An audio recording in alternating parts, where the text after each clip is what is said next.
आइए नाज़रीन इकराम जानते हैं कि मैयत को गुस्ल देने का तरीका क्या है, यानी किस तरीके से गुस्ल दिया जाता है।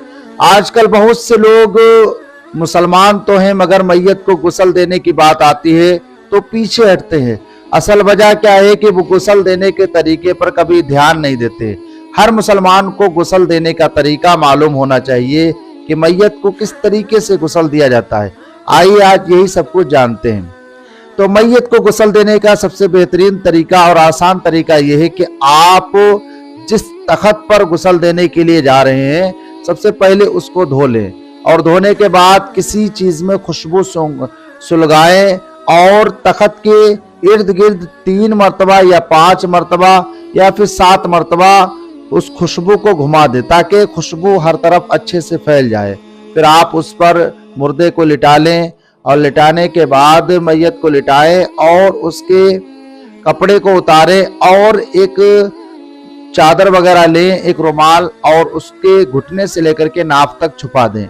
छुपाने के बाद फिर एक शख्स आगे बढ़े और उसको मिट्टी के डीले से इस्तिंजा कराए। सबसे पहले अपने हाथ पर कपड़ा लपेट ले और उसको इस्तिंजा कराए। 3 या 5 या 7 ढेले से उसको इस्तिंजा करा दे। उसके बाद फिर क्या करना है आपको, फिर उसको वुजू कराना है मैयत को। मैयत के वुजू में ये कि उसके गट्टों तक सबसे पहले हाथ धुल दें, फिर कोई रुई या कपड़े को भिगो करके उसके दांतों पर, मसूड़ों पर साफ कर दें, क्योंकि कुल्ली मैयत को नहीं कराई जाती है। तो कुल्ली की जगह पे आपको कोई रुई लेना है और उसके मुंह को साफ कर देना है। फिर तीसरा ये कि आप उसकी नाक को भी रुई से उसके नथनों को साफ कर दें। फिर उसके चेहरे को अच्छे तरीके से धो दें।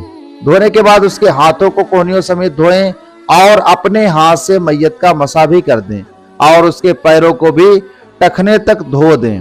धोने के बाद फिर आपको क्या करना है कि उसको बाएं करवट पर पहले लिटाएं और दाहिने मोढे पर पहले पानी बहाएं, यानी दाहिने मोढे की तरफ सबसे पहले पानी बहाना है और फिर उसके बाद बाएं मोढे पर पानी बहाना है कंधे पर, और बहाने के बाद फिर उसको कोई इस्लामी कारखाने का साबुन हो तो ज्यादा बेहतर है, उससे उसके जिस्म पर लगा दें और उसके जिस्म को खूब साफ सुथरा कर दें।